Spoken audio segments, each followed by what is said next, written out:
we're going to welcome to the stage family favourite who takes the worst spot after lunch. Hey.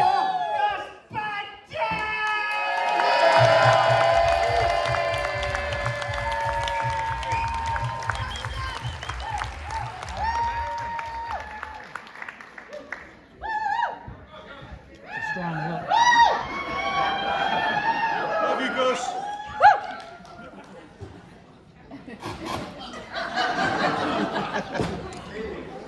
Despite that introduction, nobody likes me. Something I used to tell myself regularly at school.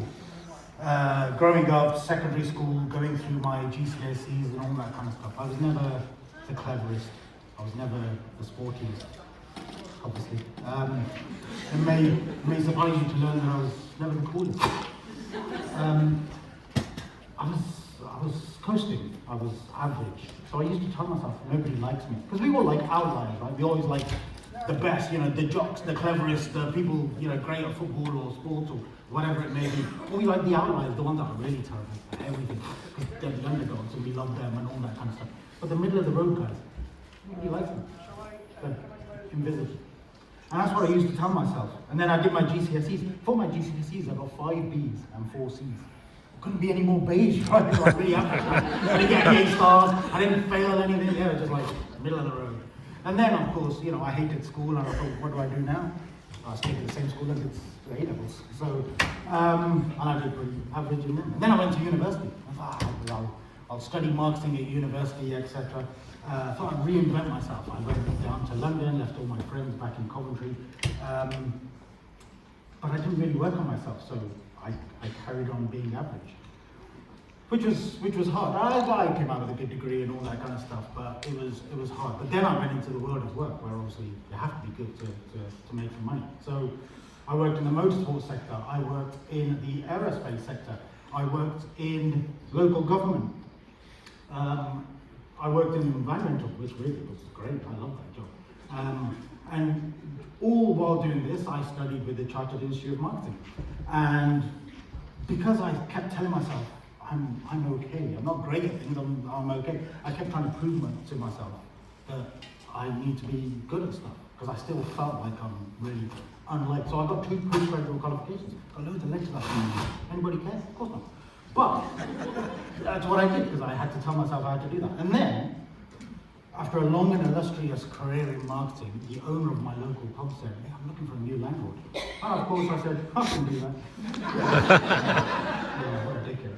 I definitely but without running the pub, I wouldn't be where I am today. Because what I realized was, running my own business, I had no choice but to be good. I had to be good at what I do, because otherwise I don't get bums on seats. And I ran the pub for 3 years, and it was great. And in those 3 years, I got a bunch of great staff. I got the best chef in the Midlands to come and cook. And it was great. We were top of the kind of TripAdvisor listings for 3 years in a row, got loads of certificates and all that kind of stuff. Took it around to our competitors just to show off. And it was great. But I knew it was going to be a short-term thing. So then I went on to run a marketing agency. And my first 2 clients in the marketing agency were my competitors at the pub. Because they used to come in and say, who does your social media? It's really good. And we're like, yeah, we hire this big London agency.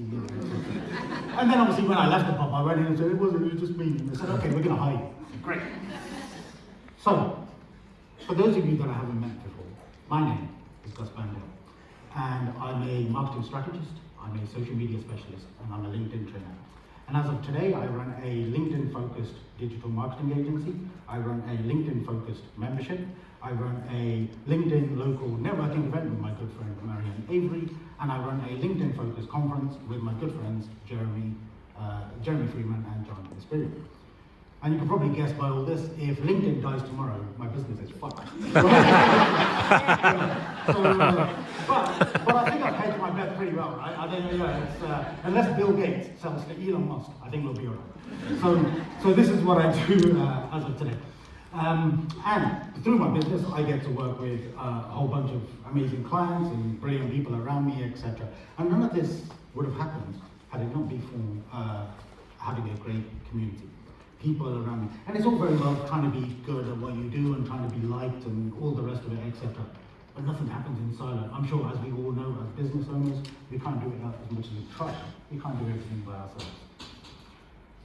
Now, for me, LinkedIn is what changed the game. It was the thing that really brought everything to the fore. It's really where I found my tribe, my community, the people around me, etc. And I always use this quote. That's why I put my name at the end of it. It's my quote.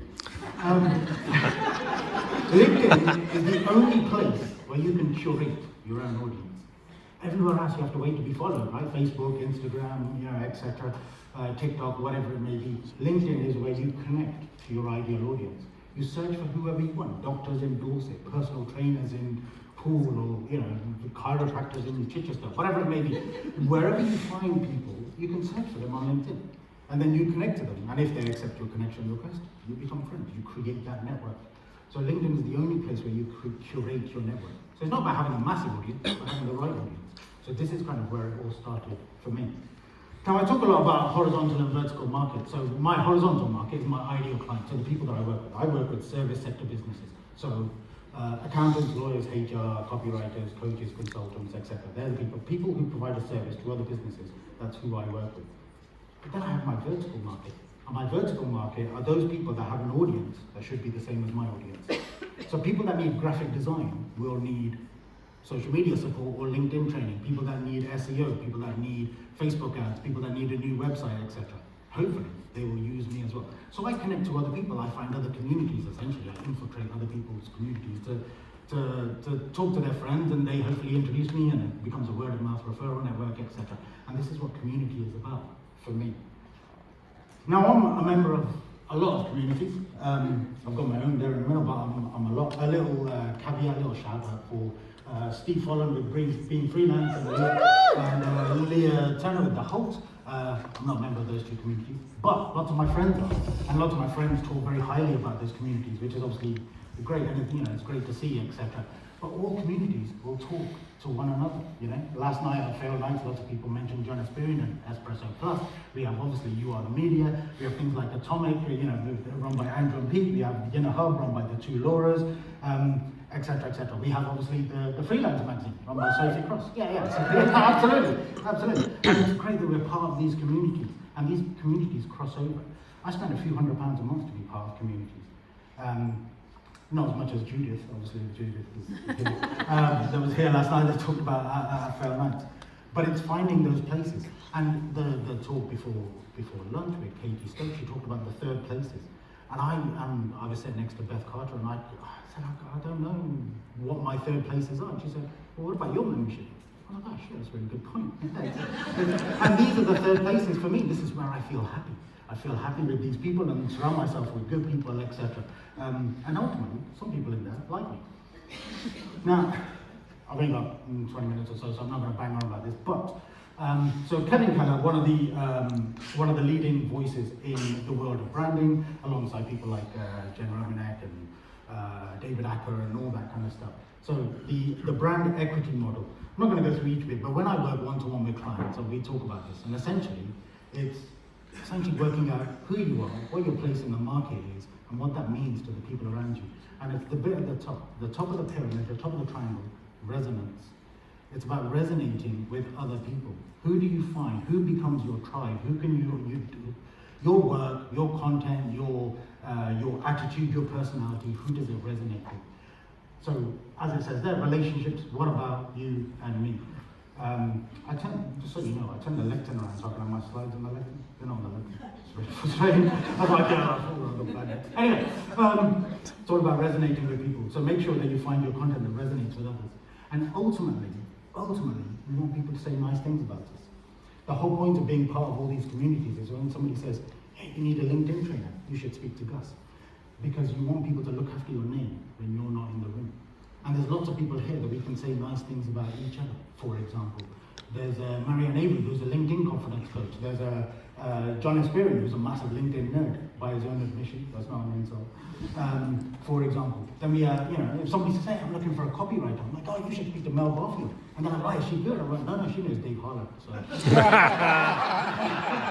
just kidding, Mark. Anyway,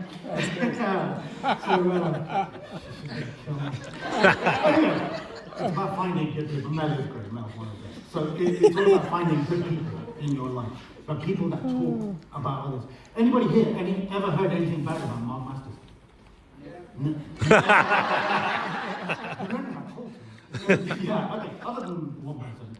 Maybe, right? Other than one person.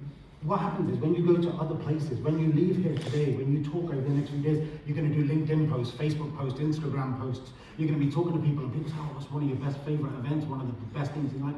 Created it. Mark Masters, great. We should go to You Are the Media in Bristol or Poole or London or whatever it may be, and meet other parts of the community. And you talk very highly of people behind their back, and that's the whole point of finding good communities. And ultimately, I talk about being intentionally yourself. All marketers will say, always be yourself. There's nothing else you can be. But the word intentional is really leaning into who you are. We saw in Mark's opening talk, Mark Masters' opening talk, about how the fact that actually he pulls all these silly faces and he just wants to be liked and all that kind of stuff. But actually, that's what he's achieved. They are bits of his personality where he's really leaned into it. If we just saw loads of photos of him just with, for want of a better phrase, a normal face, I'm not saying he's got an abnormal face, just to be very clear. But he's really leaning into himself. I always say, be intentionally yourself. Whoever you are, turn it up to 11. Yeah? Now, for those of you who've been to my talks before, you will have seen the slide. I share this slide all the time. Daniel Craig will always be Daniel Craig, right? But sometimes he's suited and booted as dressed as James Bond, right? And other times, he's dancing around like a loon in a vodka advert wearing one of my branded vests.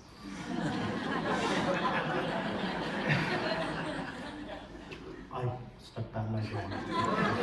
So, but if you've seen the vodka, don't do it now, but on YouTube, just type in Daniel Craig vodka advert. It's hilarious. He's dancing around like an idiot. A far cry from James Bond. But whatever happens, he's the same everywhere. And people either like him or they don't.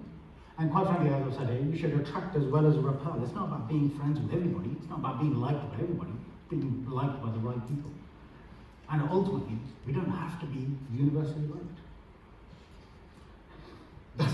To be very clear, this is supposed to say the circles of LinkedIn, so I don't know why that kind of... Anyway, we'll call them the circles of life, because I guess it applies everywhere, right? So, big circle. The first circle is your periphery, the acquaintances, the people that you know. So when it comes to LinkedIn, these are the people that are kind of peering over the fence, two gardens along, thinking, who's that guy over there? So how can we know loads of people, etc.?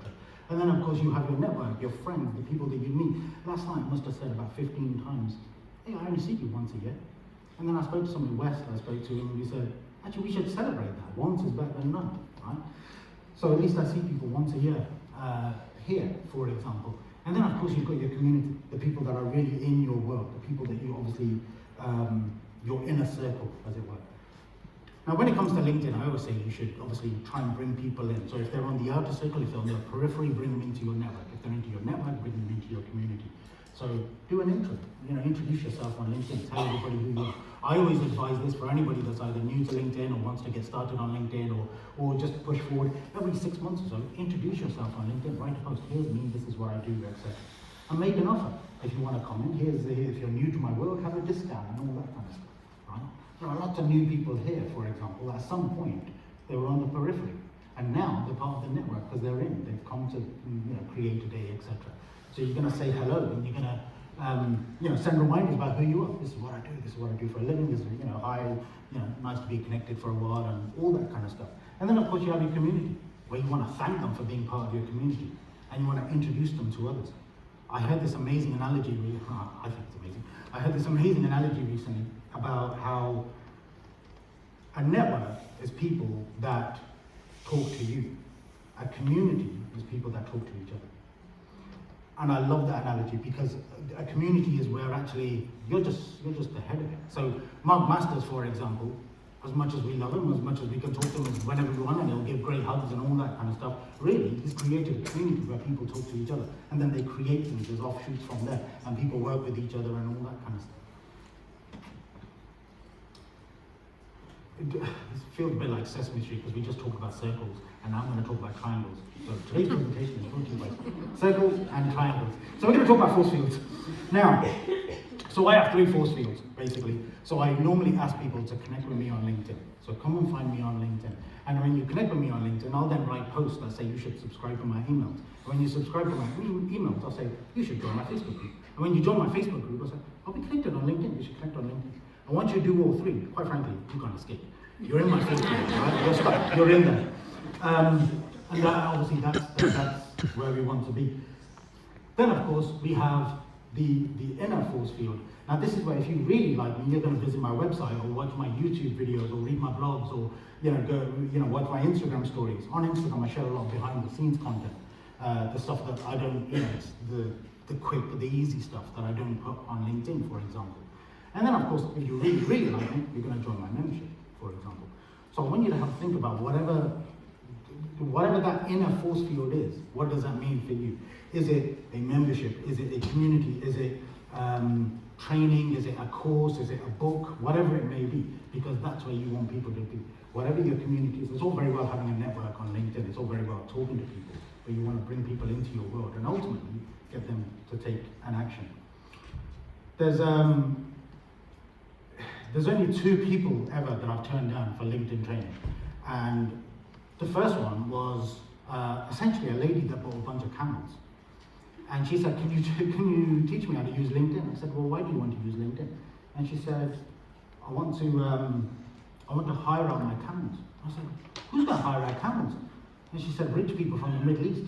And I was like, but where are your camels? She said, they're on a farm in Warwickshire. So how's that going to happen? She's like, well, people who've moved from the Middle East to move to, like, some rich people who then come to the UK, and then they might, for birthday parties for their kids, might want to hire out loads of camels to go racing. And I said, yeah, I can't help. That's not for me. And the second person I turned down was essentially a guy who developed a miracle cure for erectile dysfunction. And I said, I don't think I can help you. We can talk about lots of things, but I'd be loath to take the money, etc. And I was really honest with him. I said, I can't work with you. And he said, well, why not? I said, I just think it's going to be too hard. And he said, hold on, I got to tell the punchline. He said, isn't that ironic?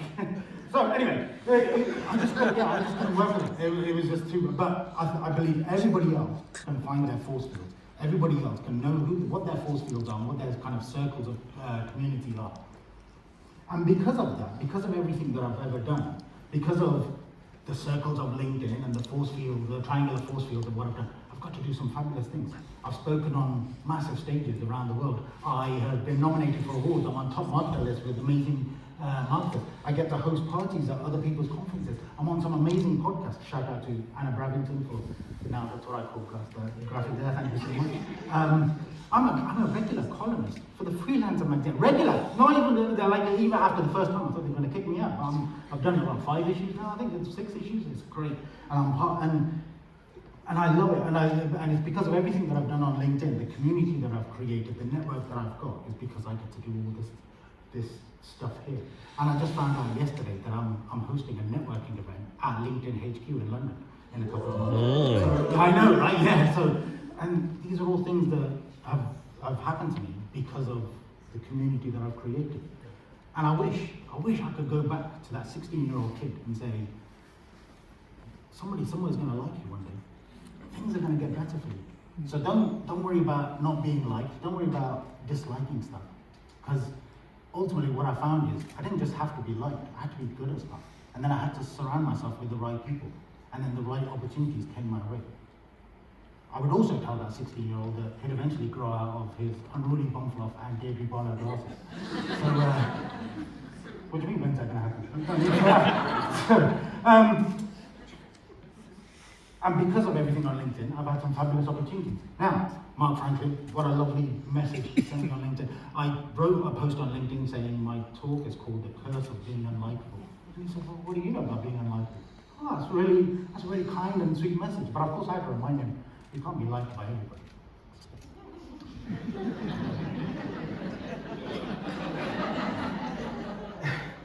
So, the current Mrs. Banda, that is. Don't tell her I said that. So,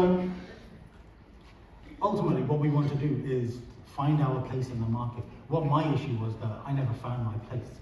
When I was at school, when I was doing A-levels, when I went to university, even throughout my career, I never really found my place of where I wanted to be. Not until I started my own business. And that's when I really realized what I could do, who I am, what it means to other people, etc. So I now know my place in the market. And then I tell that story on LinkedIn and in my force fields, other kind of social media channels. I tell people, this is who I am, this is what I do, and this is what I exist. And ultimately, whoever you elicit an emotion in your ideal clients, in your audience. Whenever you think of any names, you will think about something. For example, oh, Dave Harlan's really funny, or John Espirian is a nerd, or whatever it may be, you think of other people, and it elicits an emotion.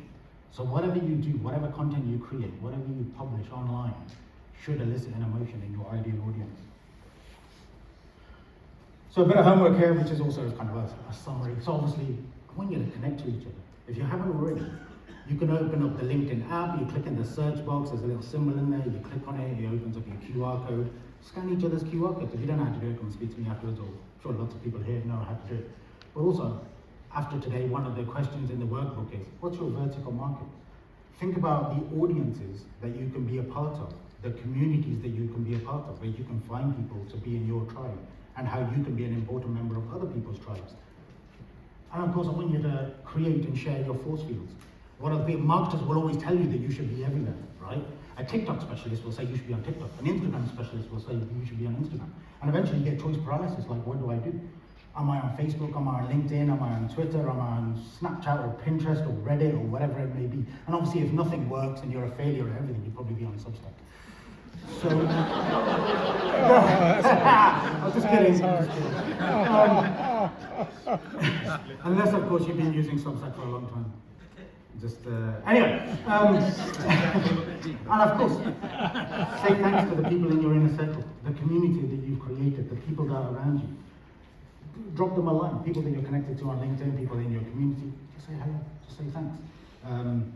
Because ultimately, it's about making people feel wanted. And I know that I spent most of my life trying to be liked, and ultimately what I did was I became good at what I did, and I kept forcing myself to be good, which ultimately the byproduct of that was that I became liked. So, ladies and gentlemen, my name is Gus Bandel, and thank you for making me feel liked today.